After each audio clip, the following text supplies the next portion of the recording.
Friends, स्वागत है आपका अपने यूट्यूब चैनल सिविल ज्ञान सिटी पे। तो ये डेली बेसिस पे सॉल्यूशन का सेशन चल रहा था, उसमें आगे हम देखेंगे भूगोल का ही अगला टॉपिक है भूकंप।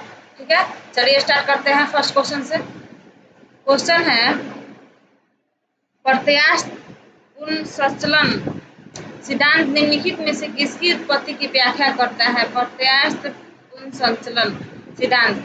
ठीक है, तो ये जो भूकंप से संबंधित है, भूकंप की उत्पत्ति का व्याख्या करता है। ठीक है, चलिए नेक्स्ट क्वेश्चन देखते हैं।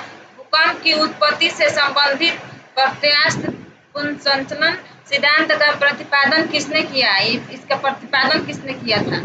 ठीक है, वैज्ञानिक का नाम बताना है। प्रत्यास्थ पुनर्संचलन सिद्धांत का प्रतिपादन किस वैज्ञानिक ने किया?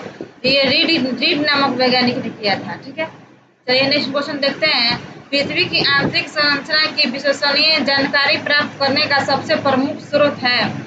ये तो पिछला क्वेश्चन आ गया, भूकंप विज्ञान जो हम लोग पढ़े थे, भूकंप विज्ञान इसका होगा। ठीक है, चलिए नेक्स्ट क्वेश्चन देखते हैं। भूगर्भ में जिस स्थान पर भूकंपीय तरंगों की उत्पत्ति होती है उस स्थान को क्या कहा जाता है? उस स्थान को हम लोग भूकंप केंद्र बोलते हैं। जिस स्थान पर भूकंपीय तरंगों की उत्पत्ति होती है उसे भूकंप केंद्र या मूल कहते हैं। मूल या फोकस, इसको इंग्लिश में फोकस बोलेंगे, मूल या फोकस बोलेंगे। ठीक है, भूकंप केंद्र या मूल या फोकस। देखिए यहाँ पे दिया हुआ है नेक्स्ट क्वेश्चन में, भूकंप मूल यानी फोकस वह स्थान है जहाँ पर इसका आंसर क्या होगा? ऑप्शन दिया हुआ है, धरातल पर भूकंपीय लहरों का सर्वप्रथम ज्ञान होता है जहां से भूकंप की उत्पत्ति होती है। जहां से भूकंप की उत्पत्ति के पश्चात उसकी लहरें ठीक नीचे स्थित स्थान तक यात्रा करके पुनः वापस लौट जाती है, बीच में से कोई नहीं। इसका आंसर हो जाएगा जहां से भूकंप की उत्पत्ति होती है। जहां से भूकंप की उत्पत्ति होती है उसे भूकंप मूल कहते हैं। यहाँ पे दिया हुआ ना, भूकंप तरंग की उत्पत्ति होती है भूकंप केंद्र। ठीक है, चलिए नेक्स्ट क्वेश्चन देते हैं। अधिकेंद्र एपिसेंटर भूकंप का एक बिंदु है जो संबंधित है, इसमें बताना है आपको। इसका आंसर हो जाएगा भूकंप उद्गम केंद्र के ऊपर भूपृष्ठ बिंदु से। भूकंप का जहां उद्गम केंद्र होता है उसके ऊपर का भूपृष्ठ बिंदु से संबंधित है अधिकेंद्र। ठीक है, चलिए नेक्स्ट देखते हैं। पृथ्वी के सतह पर भूकंप के केंद्र के ठीक ऊपर के बिंदु को क्या कहा जाता है? ठीक ऊपर के बिंदु को क्या कहा जाता है? उसको उत्केंद्र बोलते हैं। उत्केंद्र, भूकंप के केंद्र के ठीक ऊपर के बिंदु को उत्केंद्र बोलते हैं। ठीक है, चलिए नेक्स्ट क्वेश्चन देखते हैं। भूकंप में धरातलीय तरंग होती है। भूकंप में धरातलीय तरंग होती है, तो इसमें क्या होगा? देखिए भूकंप के दौरान 3 प्रकार के तरंग उत्पन्न होता है, जिसे पी, एस और एल तरंग के नाम दिया जाता है। पी तरंग, एस तरंग, एल तरंग। पी तरंग को हम लोग प्राथमिक तरंग बोलते हैं। ठीक है, ये अनुदैर्घ्य होता है, इससे कम क्षति होता है। पी तरंग, इसको प्राथमिक हम लोग कहते हैं। ये प्राथमिक जो है अपन इसको पी तरंग बोलते हैं, प्राथमिक को ये पी तरंग बोलते हैं। इसमें इसका चाल होता है 6 किलोमीटर पर सेकेंड, मतलब ये बहुत कम क्षति पहुंचाता है। उसके बाद आता है एस तरंग।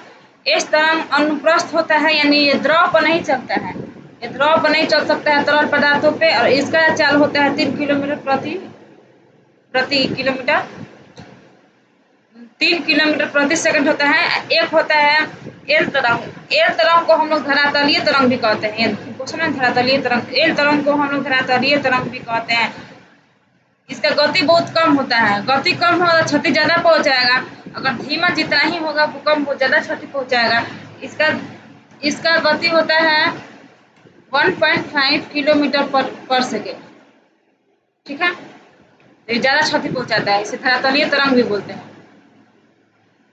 चलिए नेक्स्ट क्वेश्चन देखते हैं। निम्नलिखित में से कौन सी भूकंपीय तरंगे सर्वाधिक क्षति पहुंचाती है? देखिए ये क्वेश्चन यहाँ बताया ना, कौन सी तरंगे? प्राथमिक नहीं, प्राथमिक की तरंग ज्यादा नहीं पहुंचाता, द्वितीयक भी नहीं। दीर्घ पृष्ठीय यानी इसको एल तरंग में बोलते हैं, ज्यादा क्षति पहुंचाता है क्योंकि इसका चाल बहुत कम होता है, दीर्घ पृष्ठीय होगा इससे। निम्नलिखित में से कौन सा कथन सही नहीं है? कौन सा कथन सही नहीं है? ठीक है, भूकंप के कारण समान बर्बादी वाले स्थानों को मिलने वाली रेखा को सब भूकंप रेखा कहा जाता है। ये सही है, ये सही है। ठीक है, सम भूकंप रेखा का आकार नियमित होता है, नहीं नियमित नहीं होता है, अनियमित होता है। सम भूकंप रेखा का आकार अनियमित होता है, तो यही गलत हो गया है। ये दोनों ऑप्शन, बाकी सब ऑप्शन सही है। ठीक है, चलिए नेक्स्ट। निम्नलिखित में से कौन सा कथन सही नहीं है? कौन सा कथन सही नहीं है? रिएक्टर स्केल भूकंप की तीव्रता मापने का एक यंत्र है, ये तो सही है। ठीक है, और रिएक्टर स्केल एक लोगारिथमिक स्केल होता है, ये भी सही है। यह स्केल भूकंप की ऊर्जा को मापता है, ये भी सही है। तो इसमें करेक्ट आंसर क्या हो जाएगा? इनमें से कोई नहीं, मतलब इनमें से कोई सही नहीं है। कोई सही नहीं है मतलब सब सही है। ठीक है, तो बोल रहा है कौन असत्य है, तो कोई भी नहीं, इन सब सत्य है। ठीक है, चलिए नेक्स्ट क्वेश्चन देखते हैं। अंतः सागरीय भूकंपों द्वारा उत्पन्न समुद्री लहरों को क्या बोला जाता है? तो जो समुद्र के अंदर जो भूकंप आता है समुद्री लहरों में, उसे हम लोग सुनामी बोलते हैं। सुनामी बोलते हैं। ठीक है, सुनामी का मुख्य कारण निम्नलिखित में से क्या है? सुनामी के का मुख्य कारण क्या होता है? इसका आंसर हो जाएगा भूकंप। ये यहाँ पे ये क्वेश्चन दिया हुआ है, भूकंपों द्वारा उत्पन्न समुद्री लहरों को हम लोग क्या बोलते हैं? सुनामी बोलते हैं। सुनामी का मुख्य कारण भूकंप होता है। विश्व के सर्वाधिक 63% के लगभग भूकंप निम्न में से किस पेटी में आते हैं? तो ये परिप्रशांत महासागरीय पेटी में आते हैं। मतलब भूकंप की पेटी होती है जिसे प्रशांत महासागरीय पेटी, मध्य महाद्वीपीय पेटी, मध्य अटलांटिक पेटी, हिंद महासागरीय पेटी के रूप में मतलब बांटा गया है भूकंप की पेटी को। तो सबसे विश्व में सर्वाधिक 30% के लगभग भूकंप की पेटी कौन सा है? तो प्रशांत महासागरीय पेटी है। ठीक है, चलिए नेक्स्ट क्वेश्चन देखते हैं। भूकंपों का प्रभाव महाद्वीपीय भागों के अतिरिक्त महाद्वीपीय सागरों में महासागरीय भागों पर भी पड़ता है। इससे महासागरों में भयंकर लहरें उत्पन्न होती है। इन लहरों को किस नाम से जाना जाता है? ठीक है, तो इसको सुनामी बोलते हैं। इन लहरों को सुनामी बोलते हैं। यानी जो भूकंप के प्रभाव महासागर में जो लहर उत्पन्न करता है, यानी महासागर या महासागर में जो भूकंप होता है उसको हम लोग सुनामी के नाम से जानते हैं। आम भाषा में ऐसे बोल सकते हैं। ठीक है, चलिए नेक्स्ट क्वेश्चन देखते हैं। सुनामी किस भाषा का शब्द है? सुनामी किस भाषा का शब्द है? तो सुनामी जापानी भाषा का शब्द है। किस देश में भूकंप से उत्पन्न विनाशकारी समुद्री तरंगों को सुनामी कहते हैं? विनाशकारी समुद्री तरंगों को सुनामी कहते हैं किस देश के? तो इसमें करेक्ट आंसर क्या हो जाएगा? जापान हो जाएगा, जापान। चलिए नेक्स्ट क्वेश्चन देखते हैं। तरल पदार्थों से होकर न गुजर सकने वाली भूकंपीय लहर कौन सी है? तो ये है एल तरंग है। ठीक है, सॉरी एस तरंग है, एस तरंग है। ये बताया ना हमको PSL। एस तरंगों में अनुप्रस्थ तरंग होता है, इसका चाल 3 किलोमीटर प्रति सेकंड होता है और ये द्रव में नहीं चल सकता है, यानी तरल पदार्थों में नहीं चलता है इस तरंग, ये बताया है पीछे। ठीक है, चलिए नेक्स्ट क्वेश्चन देखते हैं। रिएक्टर स्केल का प्रयोग किसके मापन के लिए किया जाता है? तो ये तो जानते ही होंगे आप लोग, भूकंप की तीव्रता मापने के लिए वो करते हैं। सिस्मोग्राफ किससे मापने के लिए काम में लाया जाता है? तो भूकंपीय तरंगों को। ठीक है, भूकंपीय तरंगों को। सिस्मोग्राफी किसका विज्ञान है? सिस्मोग्राफी किसका विज्ञान है? ये भूकंप का विज्ञान है। चलिए नेक्स्ट क्वेश्चन देखते हैं। समान भूकंपीय तीव्रता अर्थात समान बर्बादी वाले स्थान को मिलाने वाली रेखा को क्या बोला जाता है? तो इसको हम लोग बोलते हैं समभूकंप रेखा, समभूकंप रेखा। चलिए नेक्स्ट देखते हैं। किसी क्षेत्र के उन स्थानों को मिलाने वाली रेखा जहां भूकंप एक साथ अनुभव किया जाता है, एक साथ अनुभव किया जाएगा तो सहभूकंप बोलेंगे उसको। ठीक है, चलिए नेक्स्ट देखते हैं। खाली स्टेप कर रहा है। चलिए नेक्स्ट क्वेश्चन देखते हैं। समभूकंप रेखा का आकार प्रायः होता है, इसका आकार कैसा होता है? अनियमित होता है। इसको पीछे ही बताया है, अनियमित होता है। ठीक है, चलिए नेक्स्ट क्वेश्चन देखते हैं। भूकंप का कारण है, भूकंप का कारण है टेक्टोनिज्म, यानी दो प्लेटों का आपस में टकराना, टेक्टोनिक प्लेट को आपस में टकराना भूकंप का कारण होता है, टेक्टोनिज्म हो जाएगा इसमें आंसर। ठीक है, चलिए नेक्स्ट क्वेश्चन देखते हैं। अग्निवलय सर्कल ऑफ फायर प्रशांत महासागर के उस विशाल क्षेत्र को कहते हैं जहां भूकंप का प्रशांत महासागर में भूकंप का 68% आता है, 68%। ऐसे लगभग 63%, लेकिन इसमें ऑप्शन के अकॉर्डिंग 68% इसमें मारेंगे हम लोग। ठीक है, निम्नलिखित में से कौन सी घटना धरातल पर नहीं घटित होती है? धरातल पर नहीं घटती है तो सुनामी। सुनामी जो भूकंप है जो समुद्री लहरों में होता है, सुनामी कहते हैं। ये एक प्रकार का भूकंप ही है जो समुद्री लहर महासागर में समुद्र के लहरों में उत्पन्न होता है, उसे सुनामी बोलते हैं हम लोग। ठीक है, इसमें डी आंसर हो जाएगा। चलिए नेक्स्ट क्वेश्चन, निम्नलिखित में से कौन सी अननुमेय प्राकृतिक आपदा है? तो इसमें आंसर हो जाएगा भूकंप। प्राकृतिक आपदा भूकंप है, अनुमेय मतलब जिसका अनुमान नहीं लगाया जा सकता है, अनुमेय प्राकृतिक आपदा। ठीक है, चलिए नेक्स्ट देखते हैं, निम्नलिखित में से कौन सा एक एशिया के पूर्वी सीमांतों में होने वाले भूकंपों का कारण बताता है? तो एशिया के पूर्वी, इसमें ऑप्शन दिया है एशियाई प्लेट के नीचे पैसिफिक प्लेट का अवगमन, यूरोपीय प्लेट के नीचे अफ्रीकी प्लेट का अवगमन, एशियाई प्लेट के नीचे इंडियन प्लेट का, पैसिफिक प्लेट के नीचे अमेरिकन प्लेट का। इसमें आंसर हो जाएगा एशियाई प्लेट के नीचे पैसिफिक प्लेट का आगमन। ये प्रशांत महासागरीय पेटी के अंतर्गत आता है, एशियाई प्लेट और पैसिफिक प्लेट। ठीक है, तो ये एशिया का पूर्वी सीमांत में आने वाले भूकंप का कारण है। चलिए नेक्स्ट क्वेश्चन देखते हैं, ये अगला टॉपिक है, वो भूकंप टॉपिक था, ये अगला टॉपिक है। ठीक है, ये ज्वालामुखी टॉपिक है। देखिए, निम्नलिखित में से किसे प्रकृति का सुरक्षा वाल्व बोलते हैं? पृथ्वी का सुरक्षा वाल्व किसको बोलते हैं? पृथ्वी के सुरक्षा वाल्व ज्वालामुखी को बोलते हैं, और पृथ्वी का सुरक्षा कवच हम लोग ओजोन परत को बोलते हैं। ये दोनों याद रखिएगा क्वेश्चन। ठीक है, पृथ्वी का सुरक्षा वाल्व ज्वालामुखी को बोलते हैं और पृथ्वी का सुरक्षा कवच ओजोन परत को बोलते हैं। इसमें आंसर क्या हो जाएगा? तो इसमें आंसर हो जाएगा ज्वालामुखी। ठीक है, ज्वालामुखी हो जाएगा इसमें आंसर। देखिए, ज्वालामुखियों के बारे में निम्न में से कौन सा सत्य है? ऑप्शन दिया है, पृथ्वी की क्रस्ट की एक नली होती है जिसके माध्यम से भूगर्भ की पिछली चट्टानों यानी मैग्मा तथा अन्य पदार्थ बाहर निकलते हैं। अक्सर इनकी नली के चारों ओर गोल की प्रकार पहाड़ी तथा पर्वतीय भाग का विस्तार हो जाता है। ज्वालामुखी जागृत, प्रसुप्त या शांत तथा मृत 3 प्रकार के में वर्गीकृत किया जा सकता है। तो इसमें आंसर हो जाएगा, सब सही है इसमें, युक्त सभी। चलिए नेक्स्ट क्वेश्चन देखते हैं, निम्नलिखित में से कौन सा ज्वालामुखी के उन 3 वर्गों में शामिल नहीं है जो उनके उद्भव की आवृत्ति के आधार पर वर्गीकृत किए गए हैं? तो ज्वालामुखी के मतलब उद्भव के आधार पर 3 प्रकार में इसको किया गया है, बांटा गया है, जागृत, मृत और प्रसुप्त। यौगिक नहीं है, यौगिक ज्वालामुखी नहीं है। ठीक है, इसमें पूछ रहा है कौन नहीं है, तो यौगिक नहीं है।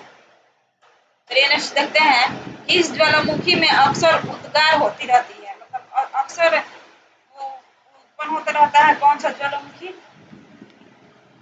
इसमें हो जाएगा आंसर आपका जागृत।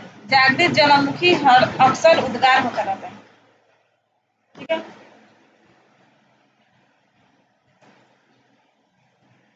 चलिए नेक्स्ट देखते हैं, किस ज्वालामुखी में ऐतिहासिक काल से उद्गार नहीं हुआ है? तो किस ज्वालामुखी में?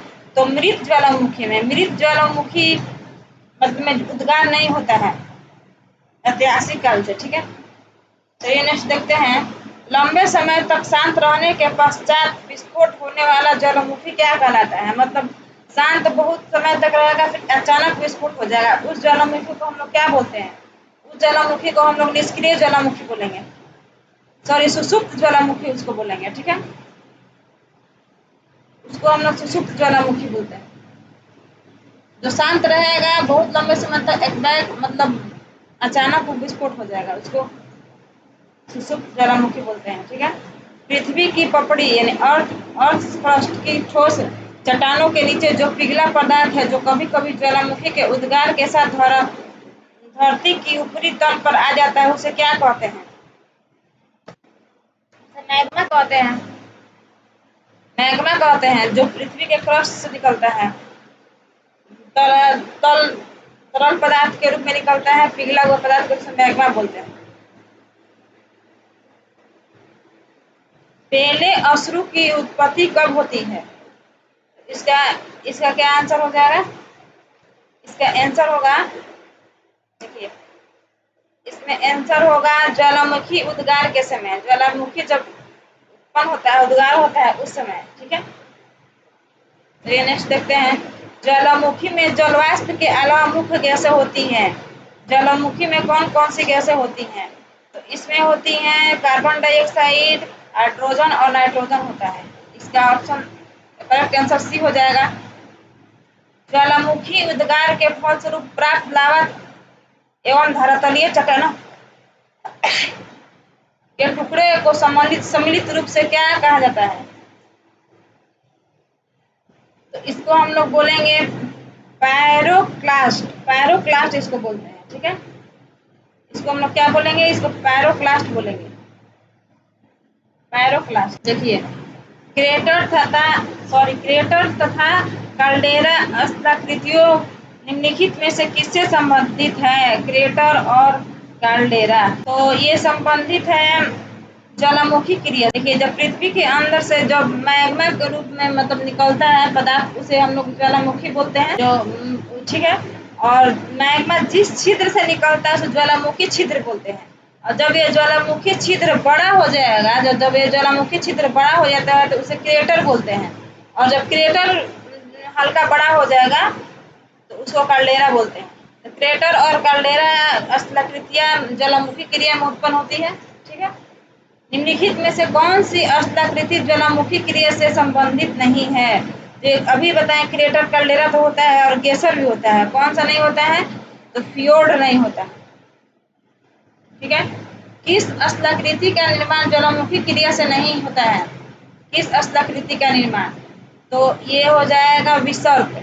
विसर्प नदियां बनाती है। विसर्प जैसा आकृति नदियां बनाती है, ज्वालामुखी से नहीं होता है ये। डाइक क्या है?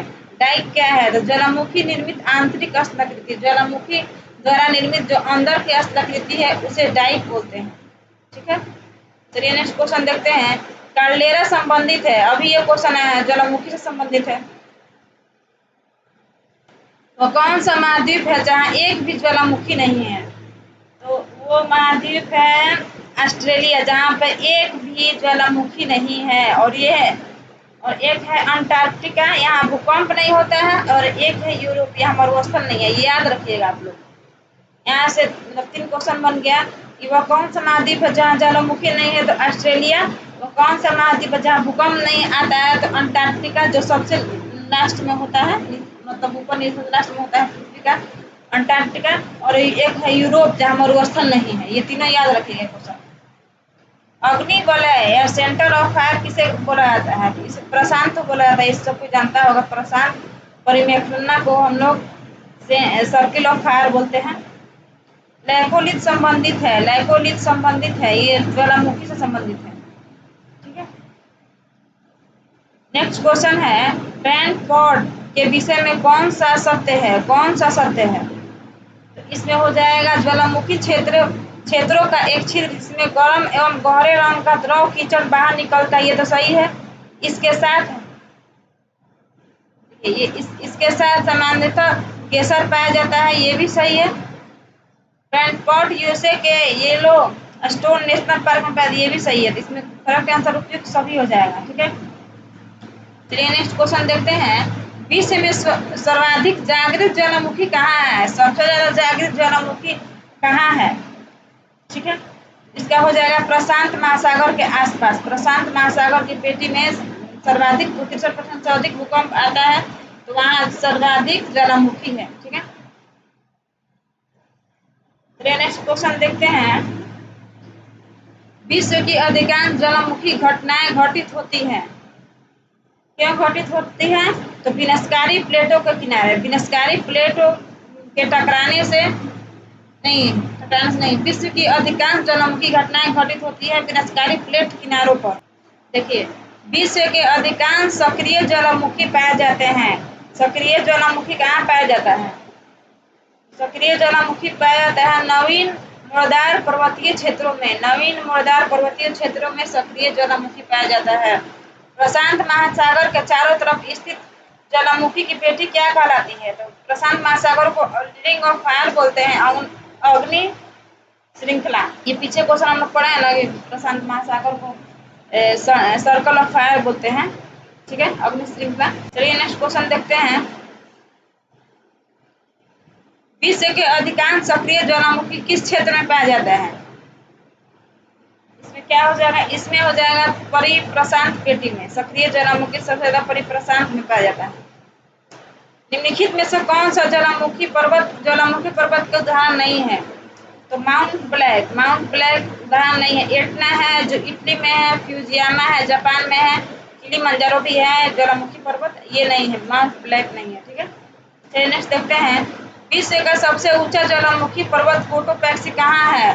जो कोटोपैक्सी है ज्वालामुखी विश्व का सबसे ऊंचा है।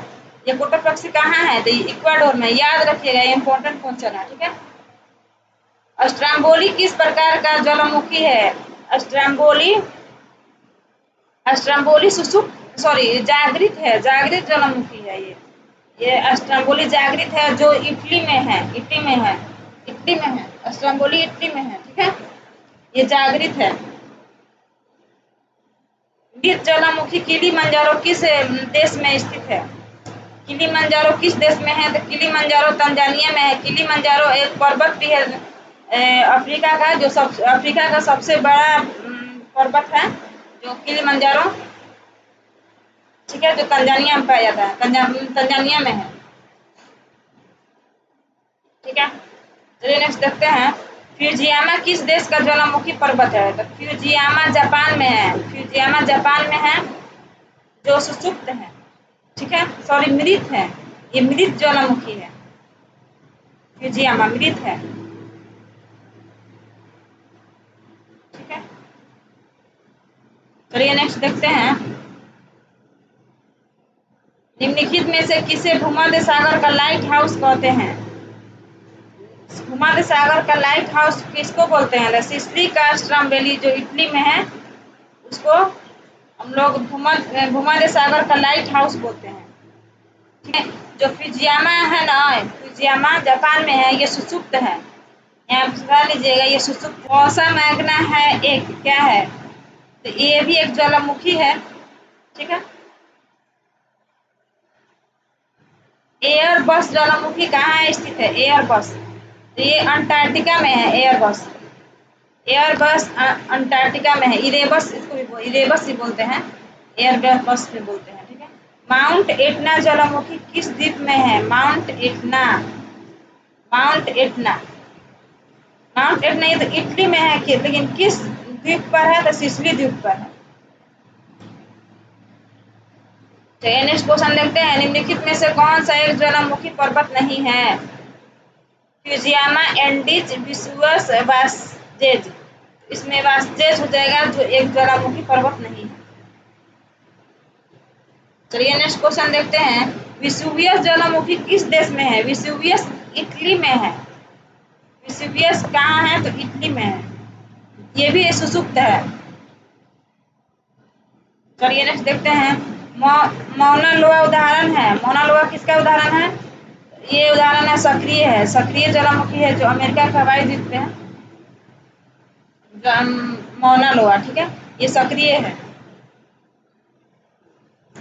क्राकाटाओ ज्वालामुखी किस द्वीप समूह में है? तो क्राकाटाओ है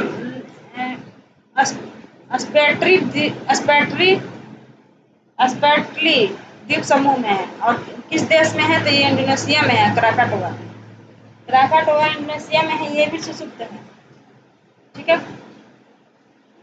निम्नलिखित में से कौन सा युग्म सुमेलित नहीं है? कौन सुमेलित नहीं है? एटना इटली, ये तो सही है, एटना इटली ये सक्रिय है। कोपा म्यांमार ये मृत है। फ्यूजियामा जापान सुषुप्त है। क्राकाटोआ ये मलेशिया में नहीं है। क्राकाटोआ कहाँ है? अभी पता है ना क्राकाटोआ कहाँ है? क्राकाटोआ है इंडोनेशिया में है ये, तो इसका करेक्ट आंसर क्या हो जाएगा? कौन सुमेलित नहीं है? तो क्राकाटोआ है इंडोनेशिया में, ये सुमेलित नहीं है, तो करेक्ट आंसर डी हो जाएगा। चलिए नेक्स्ट देखते हैं। किलिमंजारो पर्वत निम्नलिखित में से किस महाद्वीप में स्थित है? किलिमंजारो किस महाद्वीप में स्थित है? तो ये अफ्रीका में है। किलिमंजारो बताया ना अभी, अफ्रीका किलिमंजारो अफ्रीका का एक पर्वत है किलिमंजारो, तो जो तंजानिया में है। चलिए नेक्स्ट क्वेश्चन देखते हैं। एल मिस्टी ज्वालामुखी, एल मिस्टी ज्वालामुखी कहाँ है? एल मिस्टी ज्वालामुखी पेरू में है, ये पेरू में है। ज्वाला खंडांशमी क्या होता है? ये क्या होता है? ठीक है, ये बताना है। तो इसमें हो जाएगा तप्त शैल के टुकड़े और लावा, तप्त शैल के टुकड़े और लावा होता है। ठीक है, चलिए नेक्स्ट क्वेश्चन देखते हैं। देखिए, फिलीपींस में कौन सा ज्वालामुखी लगभग 6 शताब्दियों तक सुप्त रहने के बाद फटा था? फिलीपींस का एक ज्वालामुखी था जो लगभग 6 शताब्दियों तक सुप्त रहा था, सुसुप्त था, एक बार फट गया यानी सक्रिय हो गया था। इसका करेक्ट आंसर क्या हो जाएगा? इसका आंसर हो जाएगा माउंट पेनेटुबो। क्रेटर यानी ज्वालामुखी छिद्र मुख्यतः किस आकृति का होता है? तो ये कीप के आकार का होता है, कीपाकार होता है। निम्नलिखित में से कौन सी गैस ज्वालामुखी उद्भेसन के समय नहीं निकलती है? जब ज्वालामुखी उद्भेसन के समय कौन सा गैस नहीं निकलता है? तो आपको बताया ना, इससे पीछे क्वेश्चन था कार्बन डाइऑक्साइड हाइड्रोजन, और हाइड्रोजन ये था, लेकिन इसमें क्या हो जाएगा? इसमें हो जाएगा ऑक्सीजन। अमोनिया है लेकिन ऑक्सीजन नहीं निकलता है, तो इसमें करेक्ट आंसर क्या हो जाएगा? ऑक्सीजन हो जाएगा। चलिए नेक्स्ट क्वेश्चन देखते हैं। ज्वालामुखी के उद्गार के समय में निकलने वाली गैस में जलवाष्प की मात्रा कितनी होती है? जलवाष्प कितना होता है? 80 से 90% जलवाष्प होता है, 80 से 90%। विश्व का सर्वाधिक ज्वालामुखी वाला क्षेत्र है? तो फिलिपाइन द्वीप समूह, फिलिपाइन द्वीप समूह है सबसे ज्यादा ज्वालामुखी वाला क्षेत्र है। निम्नलिखित में से कौन सुमेलित नहीं है? निम्नलिखित में से कौन सुमेलित नहीं है? ठीक है, इसमें दिया है शांत ज्वालामुखी, देवबंद, जागृत, स्ट्रम्बोली, प्रसुप्त, कराकट व निष्क्रिय एटना। इसमें जो एटना है ये निष्क्रिय नहीं है, सक्रिय है। ये सब तो सही है, लेकिन ये जो एटना है इटली में है, ये सक्रिय ज्वालामुखी है, निष्क्रिय नहीं है। तो कौन सा गलत है? यही गलत हो जाएगा। स्ट्रम्बोली ज्वालामुखी कहाँ स्थित है? स्ट्रम्बोली तो इटली में है, लेकिन कहाँ किस द्वीप में है ये क्वेश्चन यहाँ पूछा है, तो यहाँ पे हो जाएगा लिपारी द्वीप में, लिपारी द्वीप स्ट्रम्बोली। और एटना किस द्वीप में था? सिसिली द्वीप में था, याद रखिएगा।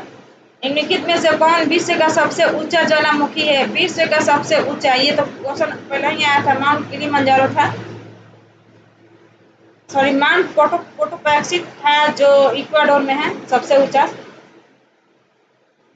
माउंट एरेबस, माउंट एरेबस किसमें? ये क्वेश्चन फिर आ गया, तो ये अंटार्कटिका का है। किस महाद्वीप में? अंटार्कटिका में है। प्रसुप्त ज्वालामुखी है, कौन सा प्रसुप्त ज्वालामुखी है? मौना लेयर सक्रिय है, स्ट्रम्बोली भी सक्रिय है, एटना भी सक्रिय है। इसमें कौन हो जाएगा? क्राकाटोआ, जो क्राकाटोआ इटली में है, प्रसुप्त है। ठीक है, चलिए नेक्स्ट देखते हैं। निम्नलिखित में से कौन सक्रिय ज्वालामुखी नहीं है? कौन सक्रिय ज्वालामुखी नहीं है? कौन सक्रिय नहीं है? तो इसमें हो जाएगा किलिमंजारो सक्रिय नहीं है। स्ट्रम्बोली, एटना, कोटोपैक्सी ये है सक्रिय, सक्रिय नहीं है। निम्नलिखित में से कौन मृत ज्वालामुखी है? मृत ज्वालामुखी कौन है? तो ये कोहे सुल्तान है, कोहे सुल्तान, सॉरी कोहे सुल्तान नहीं है, मोना लोआ है, मोना लोआ है जो मृत ज्वालामुखी नहीं है, ये सक्रिय ज्वालामुखी है। ठीक है, तो करेक्ट आंसर ये हो जाएगा, ये सब मृत है। कोहे सुल्तान और देवचंद जो ईरान में है ये मृत ज्वालामुखी है। 10,000 धुआओं की घाटी पाई जाती है। 10 धुआओं की घाटी कहाँ पाई जाती है? तो अलास्का में पाया जाता है। चलिए नेक्स्ट क्वेश्चन देखते हैं। विस्फोट की तीव्रता के आधार पर ज्वालामुखियों के प्रकार का सही आरोही क्रम है? सही आरोही क्रम कौन सा है? तो इसमें हो जाएगा हवाई तुल्य, स्ट्रम्बोली तुल्य, वाल्केनी तुल्य, विलियम तुल्य, बी हो जाएगा इसमें करेक्ट आंसर। ठीक है, चलिए नेक्स्ट क्वेश्चन देखते हैं। निम्नलिखित में से किस प्रकार के ज्वालामुखी में सर्वाधिक विस्फोट उद्गार होता है? किस मतलब किस प्रकार के ज्वालामुखी में से सर्वाधिक उद्गार होता है? तो इसमें हो जाएगा पीलियन तुल्य में, पीलियन तुल्य में सबसे ज्यादा होता है। बेले के बाल का संबंध निम्नलिखित में से किस प्रकार के ज्वालामुखी से है? तो इसका संबंध है हवाई तुल्य से, हवाई तुल्य से, ठीक है, इसका हवाई तुल्य से है। निम्नलिखित में से किस प्रकार के ज्वालामुखी की आकृति गोभी के फूल जैसा होता है? गोभी के फूल जैसा, तो वल्केनियन तुल्य, वल्केनियन तुल्य जो है गोभी के फूल जैसा होता है। चलिए नेक्स्ट क्वेश्चन। निम्नलिखित में से किस प्रकार के ज्वालामुखी को पीलियन तुल्य ज्वालामुखी भी कहा जाता है? तो इसका आंसर हो जाएगा विसुवियस तुल्य, विसुवियस तुल्य को पीलियन तुल्य ज्वालामुखी बोला जाता है। पृथ्वी की सतह के नीचे द्रवीभूत शैल कहलाता है, द्रवीभूत शैल क्या कहलाता है? तो ये मैग्मा कहलाता है।